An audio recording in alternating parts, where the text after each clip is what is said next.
మళ్ళీ వస్తాలేరా కన్నా. ఈ కథను రచించిన వారు శ్రీ గోవిందరాజు రామకృష్ణారావు గారు. ఈ కథ ఆంధ్రప్రభ సచిత్ర వారపత్రికలో డిసెంబర్ 2000లో ప్రచురితమైంది. సారథి ఉబ్బి తబ్బిబ్బులవుతున్నాడు. అవును, అమ్మ వచ్చింది. కాపురం పెట్టాక రావడం ఇదే ప్రథమం. రమ్మనమని ఉత్తరాలు రాసినా వస్తాలే వస్తాలే అంటూనే జవాబులు రాయించింది. ఊళ్ళో అన్నయ్య దగ్గరే ఉంటోంది. ఇంటికి తాను తిరిగి రావడం కొంచెం ఆలస్యమైతే బాధపడే అమ్మ ఇన్ని నెలలు తను చూడకుండా ఎలా ఉండగలిగింది? తనని శ్యామల్ని చూడాలనే కోరిక ఆమె చూపుల్లో గూడు కట్టుకుంది. వచ్చి రాగానే ఆ కళ్ళు చెప్పాయి. ఆ కోరికను తన రెప్పల కింద ఎలా దాచుకోగలిగిందో, మమకారం పెట్టే వేదనల్ని ఆ గుండె ఎలా భరించగలిగిందో. కన్నా అని కమ్మని పిలుపు మళ్లీ వినిపించింది. తాను బ్రహ్మచారిగా ఉన్నప్పుడు ఈ పట్నంలో ఒక గది, దాన్ని ఆనుకుని వంటకు చిన్న గది, అందులోనే తనకెలాంటి లోటు రాకుండా సర్దుబాటు చేస్తూ కాలక్షేపం చేసింది. అమ్మ శరీరానికి విశ్రాంతి లేదు, పనికి విరామం లేదు. ఆఫీసుకు ఎక్కడ ఆలస్యం అవుతుందోనని తెల్లవారక ముందే లేచి స్నానం చేసి కుళాయి నీళ్ల కోసం పోటీపడి తాను లేచేసరికి కాఫీ సిద్ధం చేసేది. తన మంచం ఎదురుగా ఏడుకొండలవాడి ఫోటో పెట్టేది. ఆ స్వామిని ముందు చూడాలని, అది శుభప్రదమని అమ్మ నమ్మకం. అలా ఎందుకు అనుకుంటావమ్మా అని ఎన్నిసార్లు చెప్పినా ఆ అలవాటు మానేది కాదు. నిజానికి ఏ దైవమైనా అమ్మ తర్వాతనే. అమ్మ చేతి వంట అమృతం. ఎక్కడ రుచి తగ్గుతుందో, ఎక్కడ ఉప్పో కారమో ఎక్కువ అవుతుందో అని విలవిల్లాడిపోయేది. దగ్గర కూర్చుని వడ్డిస్తుంటే ప్రతి క్షణం ఆమె కళ్లలో తొణికిసలాడే ఆనందం మాటలకు అందదు. తాను నిద్రపోయే వరకు మెలకువతోనే ఉండేది. కంటికి రెప్ప కంటే ఎక్కువగా చూసుకునేది. తల్లిదండ్రులకెందుకో పిల్లల మీద ఇంత అనురాగం, స్వానుభవం ఒక్కటే దీనికి సమాధానం చెప్పగలుగుతుందేమో.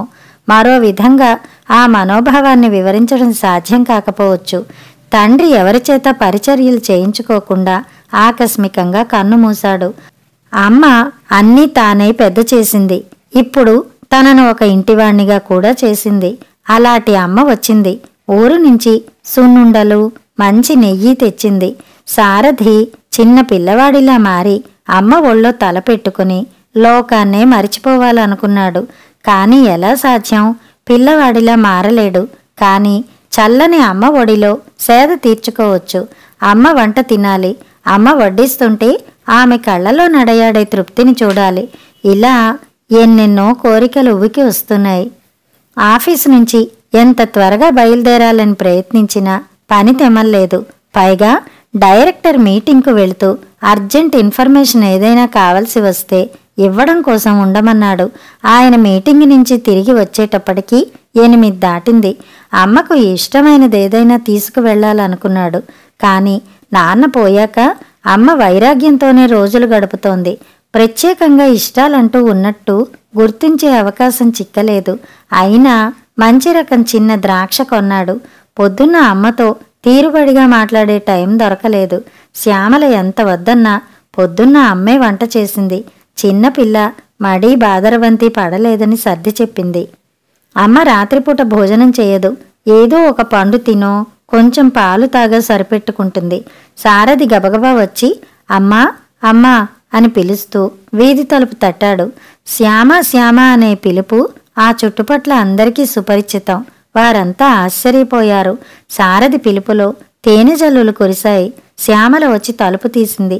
లోపల అడుగు పెడుతూనే సారథి కళ్ళు అమ్మ కోసం వెతికాయి. శ్యామల గ్రహించింది. అత్తయ్య ఇప్పుడే పడుకున్నారు. పక్క గదిలో చాప మీద పడుకున్న తల్లి కనిపించింది. అదేంటమ్మా కింద పడుకున్నావు? శ్యామ, అమ్మకి మంచం వేయలేదే? శ్యామల జవాబివ్వడానికి ముందే ఏరా కన్నా, మీ నాన్న పోయాక నేనెప్పుడైనా మంచం మీద పడుకున్నాన్రా? అమ్మాయి మంచం వేస్తానంటే నేనే వద్దన్నా అంటూ తల్లి లేచి కూర్చుంది. ఇవిగోనమ్మా ద్రాక్షపళ్ళు, ఇక్కడ చాలా ప్రసిద్ధి, బావుంటాయి. ఇంకా ముందుగా వద్దామనుకున్నా ఆఫీసులో లేట్ అయింది. పలహారం అయిందా అమ్మా? సారథి తల్లి పక్కనే కూర్చున్నాడు. కన్నా, స్నానం చేసి భోజనం కాని తర్వాత మాట్లాడుకుందాం. అయితే నువ్వు లేచి వడ్డించమ్మా. ఆ మాటల్లో గారాభం ఉంది. గుండెల్లో దాగిన పసిపిల్లవాడి కోరిక ఉంది. గతంలోకి వెళ్ళిపోవాలనే తపన ఉంది. ఆ సంగతి తల్లి గ్రహించకపోలేదు. స్నానం కాని అని మళ్ళీ బుజ్జగింపుగా చెప్పింది. అమ్మాయి శ్యామల, మీ ఇద్దరూ వడ్డించుకుని భోజనం చేయండమ్మా. అది కాదత్తయ్య, మీ అబ్బాయి మిమ్మల్ని వడ్డించమంటున్నారుగా కొంచెం బెరుకుగా అంది. వాడలాగే అంటాడమ్మా, నువ్వు వడ్డన మొదలెట్టు నచ్చ చెప్పింది. సారథి భోజనానికి వచ్చాడు. శ్యామల వడ్డిస్తుండడం గమనించాడు. డైనింగ్ టేబుల్ వైపు వస్తున్న తల్లి వైపు అలిగినట్టు చూస్తూ, ఏంటమ్మా నిన్ను వడ్డించమన్నాగా అంటూ దీర్ఘాలు తీశాడు. తల్లి చిరునవ్వు నవ్వి తల ఊపింది. అది అంతేరా కన్నా, ఇది చూసేందుకే నేనొచ్చాను. అమ్మాయి శ్యామల వడ్డన చూడాలని నా కోరికరా. సారథికి దీని భావం అర్థం కాలేదు. సారథి శ్యామల భోజనం చేస్తుంటే కబుర్లు, జ్ఞాపకాలు అలలై పొంగులెత్తాయి. ఊళ్ళో ఉన్న కొద్దిపాటి పొలం సేద్యం చేస్తూ తాతల నాటి ఇంట్లో తృప్తిగా జీవితం గడుపుతున్న అన్న, ఆత్మీయత పంచే వదిన, వారిద్దరి పిల్లలు, ఈ ఇద్దరిలో పెద్దదైన అవిటి పిల్ల, ఇరుగు పొరుగు వాళ్ళు, ఊళ్ళో జనం, బంధువుల క్షేమ సమాచారాలు ముచ్చటించుకుంటున్నారు. శ్యామల పుట్టింటి వారి సంగతుల గురించి మాట్లాడుకున్నారు. శ్యామల ఎంతో ఆనందించింది. సారథి చిన్ననాటి అలవాట్లు, చేష్టలు అన్నీ తెలుసుకునే అవకాశం కలిగినందుకు శ్యామలకు సంతోషంగా ఉంది. శ్యామల్లో బెరుకు పూర్తిగా పోయింది. సారథి కాపురం పెట్టిన తర్వాత ఆ విశేషాలు వింటున్న తల్లి హృదయం ఆనంద తరంగితమైంది. రాత్రి భోజనం చేసిన తర్వాత కాసేపు పచార్లు చేయడం సారథికి అలవాటు. అందుకోసం బయటికి వెళ్ళాడు. శ్యామల కంచాలు తీసి వంటిల్లు సర్దుతోంది. అమ్మాయి, నాకిప్పుడు చెప్పలేని సంతోషంగా ఉంది తల్లి. మనసు హాయిగా ఉంది. గుండె నిండా తృప్తి. పనులన్నీ అంత చక్కగా చేస్తున్నావమ్మా. ఇవన్నీ ఎప్పుడు నేర్చుకున్నావు? మీరింత మెచ్చుకుంటున్నారు గాని మీ అబ్బాయి ఇంకా బాగా నేర్చుకోవాలంటారు. వాడి మొహంలే తల్లి, అమ్మ మీద వాడికి అంతులేని అభిమానం. అది నిజమే అత్తయ్య, ఎప్పుడూ అంటుంటారు అమ్మని మనతో ఉంచుకుందామని. అలా ఉత్తరాలు రాశారు కూడా అత్తయ్య. అవునమ్మా, మీరు కాపురం పెట్టే వరకు ఈ 25 ఏళ్లుగా వాణ్ణి నేను ఎప్పుడూ వదిలి ఉండలేదు. పైగా కన్నాని మరీ గారాబంతో పెంచాం. కంఠం రుద్ధమయింది. ఒక్క క్షణం ఆగింది. ఇక కన్నా భారం నీదేనమ్మా. ఇప్పటిదాకా ఏదో నా శక్తి కొలది చేశాను. ఇక ముందు 100 ఏళ్ళు కలిసి ఇద్దరూ ఒక్కరై సంతోషంగా ముందుకు సాగాలి తల్లి. నువ్వు చదువుకున్న దానివి. నా కన్నాను నీకు అప్పగిస్తున్నానమ్మా. అదేంటత్తయ్య అలా అంటారు? మీరంతా ఉండగా నాకు అప్పగిస్తామంటున్నారు. నేను చిన్నదాన్ని, ఏమీ తెలియదు. అది అంతే తల్లి, నీకు అప్పగించడం కోసమే ప్రత్యేకంగా ఇప్పుడు వచ్చానమ్మా. మీ పెళ్ళయ్యాక, కాపురం పెట్టాక, స్వేచ్ఛగా ఒకరినొకరు అర్థం చేసుకున్నాక నా బరువు బాధ్యతలు చాలా వరకు తీరినట్లే తల్లి. మరో మాట, చిన్నదాన్నన్నావు నిజమే.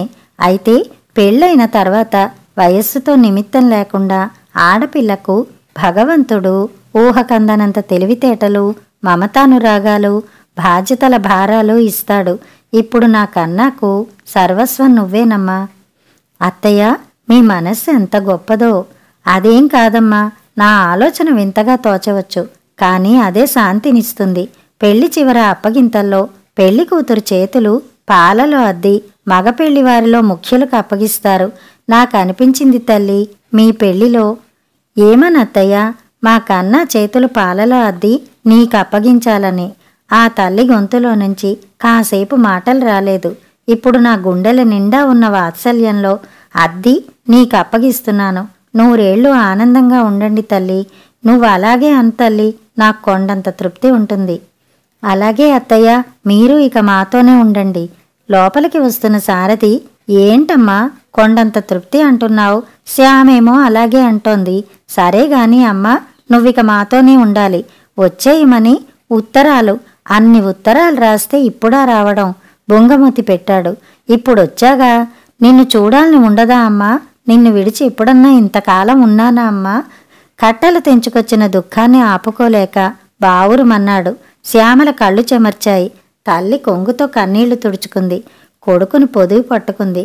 కన్నా, నీ మనస్సు నాకు తెలియదా? నీ అమ్మ మనసు నీకు తెలుసు. నిన్ను చూడాలని అనుక్షణం తపించాన్రా, కాని రాలేదు. ఎందుకో తెలుసా? సారథి అడిగాడు. ఎందుకు రాలేదు మరి? చెబుతారా కన్నా? శ్యామల పనులు చూసా. అమ్మాయి నా కోడలుగా రావడం నా అదృష్టం, నా పుణ్యంరా.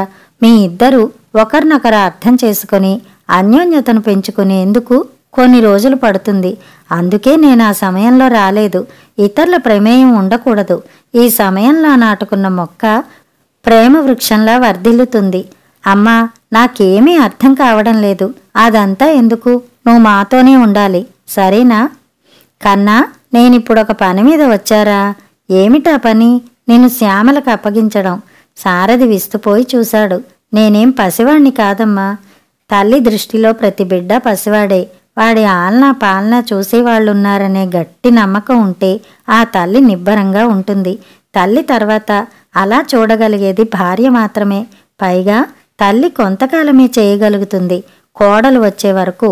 ఆ తర్వాత ఆ బాధ్యత కోడలికి అప్పగించాలి. ఇప్పుడు ఆ పని చేసేసాను. నిన్ను శ్యామలకు అప్పగించాను. నేనిక నిశ్చింతగా ఉంటాను. మీరిద్దరు ఏం మాట్లాడుకున్నారో నాకు తెలియదు. నేను అడిగిన దానికి నువ్వు జవాబు చెప్పలేదు. మాతో ఉండమ్మా. మీ నాన్న మసలిన ఆ ఇంట్లోనే మిగిలిన కాలం గడపాలని ఉందిరా. పెద్ద కొడుకు దగ్గరే సాయం సంధ్యలో ఉండడం ధర్మం కదరా కన్నా. ఆ ఇల్లు, ఆ ఊరు, ఆ పొలం చూస్తూ మీ అందరి తియ్యటి తలుపులతో శేష జీవితం గడుపుతారా? అలా మాట్లాడొద్దమ్మా, నేను తట్టుకోలేను. ఎలారా? దీనికే బెంబేలు పడిపోతే ఇప్పుడు అవన్నీ ఎందుకు? కనీసం ఇప్పుడు 2 నెలలైనా మాతో ఉండాలమ్మా. రేపే అన్నయ్యకి ఉత్తరం రాస్తా, సరేనా? కన్నా, నీకు తెలుసు కదరా, అక్కడ అన్నయ్య పొలం పనుల్లో తీరుబడి లేకుండా ఉంటాడని 2 రోజుల్లో వచ్చేస్తానని చెప్పి వచ్చా. అక్కడ ఇంట్లోనే ఉంటే వాడికి వెసులుబాటుగా ఉంటుంది. మరి మాతో ఎప్పుడుంటావమ్మా? వస్తాన్రా, ఇక్కడ కొంతకాలం ఉంటాన్రా. ఎప్పుడమ్మా? ఆ సంగతి ముందు అమ్మాయి చెప్పాలి. మధ్యలో శ్యామల చెప్పడం ఏమిటి? నీకు తెలియదులే. ఏం తల్లి, నువ్వు పొరిటికి పుట్టింటికి వెళ్ళబోయే ముందు ఉత్తరం రాయించు. రెక్కలు కట్టుకుని వాళ్తాను, అప్పుడొస్తాను.